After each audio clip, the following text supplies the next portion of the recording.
मित्रांनो, आज आपण घेऊन आलो एक अनोखा व्हिडिओ. तर काय पाहणार आपण आज? तर पेरणी यंत्र जर आपण सर्वत्र पाहिलेले आहेत, भरपूर सारे पेरणी यंत्र, परंतु हे जर पाहिलं आपण तर एक आपल्याला वेगळं पेरणी यंत्र पाहायला मिळतं आणि यामध्ये आपली बियांची असू दे, त्याचबरोबर अनेक साऱ्या गोष्टींची बचत होते.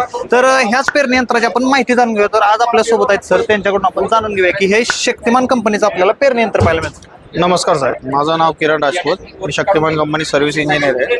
आता भरपूर तुम्ही पेरणी यंत्र बघितले असेल, भरपूर मॉडेलमध्ये लहान मोठ्यामध्ये भरपूर पेरणी यंत्र आहे. पण काय होतं, बऱ्याचपैकी आता बी वगैरे जर आपण याचा विचार केला तर खूप महाग झाले. कस्टमर आता विचार करतो बा बी म्हणजे एक बी त्याला महत्वाचा झालाय आजच्या डेटला. तर आपण त्या हिशोबानं त्याचा शेतकऱ्याचा एकदम विचार करून हा आपण प्लॅन्टर बनवलेला आहे.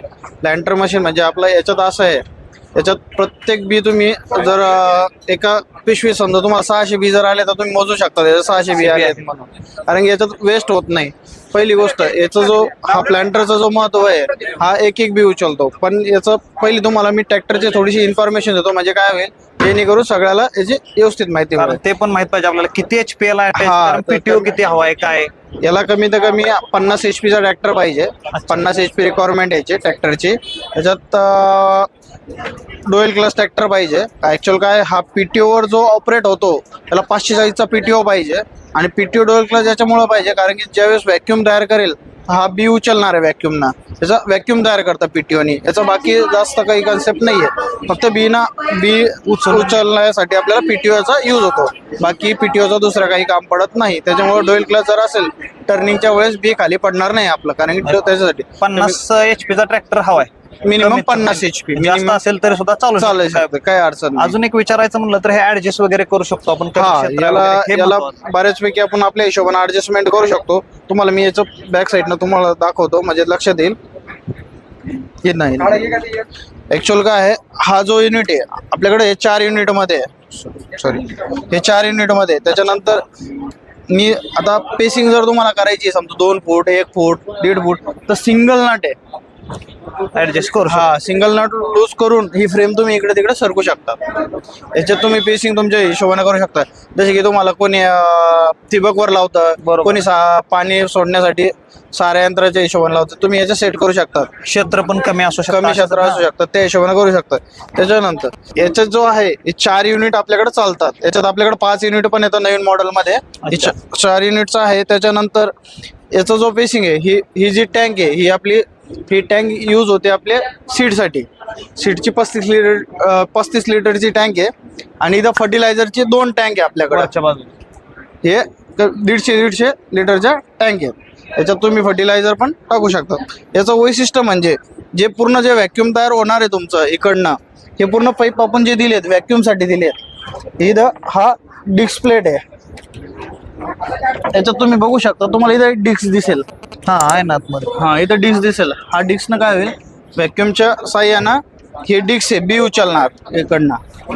बी उचलून घेईल. जो पण तुम्ही समजा मका आहे, कॉटन आहे, हे बी उचलून घेईल. सोयाबीन आहे, हे पूर्ण बी उचलेल. जसे की मी इथं सेट केलंय, इथं याची सेटिंग आहे. या गिअरबॉक्समध्ये इथं सेटिंग आहे याची आतमध्ये. इथं फक्त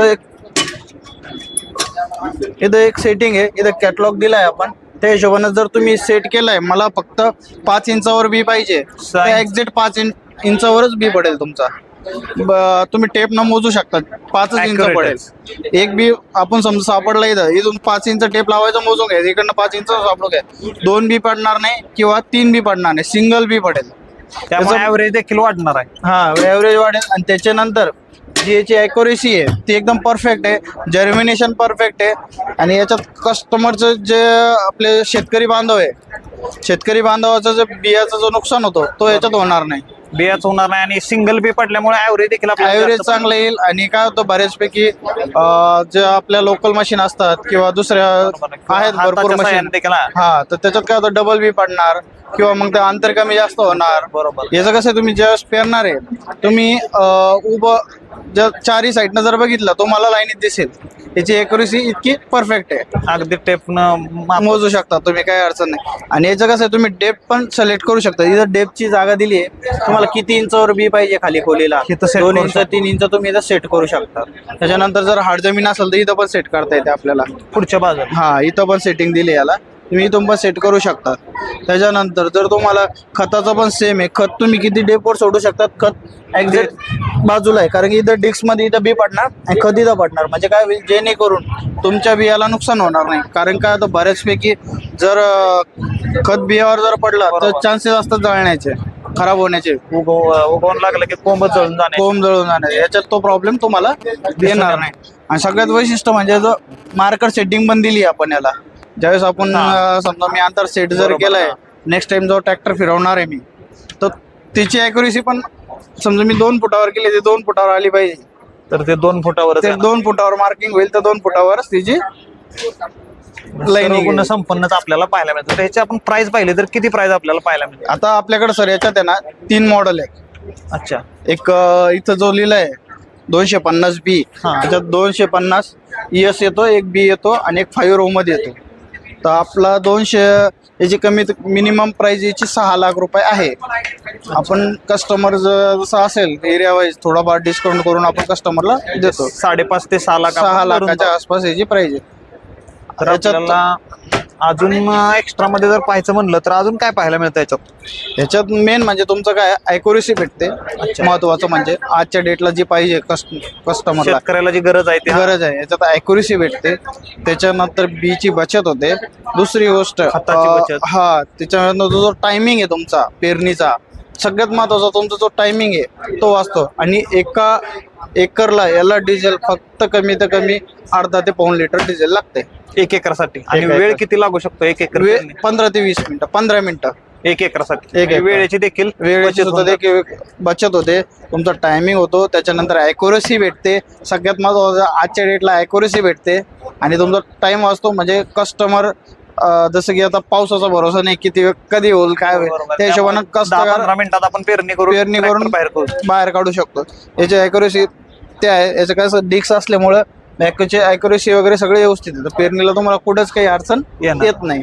तर याद्वारे आपण मका, सोयाबीन कोणतेही पेरू शकतो. छोटी जी बी आहेत ते सोडून कांदा वगैरे सोडून बाकीचं सगळं तुम्ही पेरू शकता. फक्त याला काय एक सेटिंग आहे, सेटिंग तुम्ही तुमचे ऍडजस्टमेंट करू शकता. तर तुम्ही आम्हाला ह्याची संपूर्ण माहिती दिली त्याबद्दल चॅनलच्या वतीनं तुम्हाला धन्यवाद देतो. तर मित्रांनो, कशी वाटली इन्फॉर्मेशन जर सांगा. व्हिडिओला लाईक, शेअर, चॅनलला सबस्क्राईब करायला विसरू नका.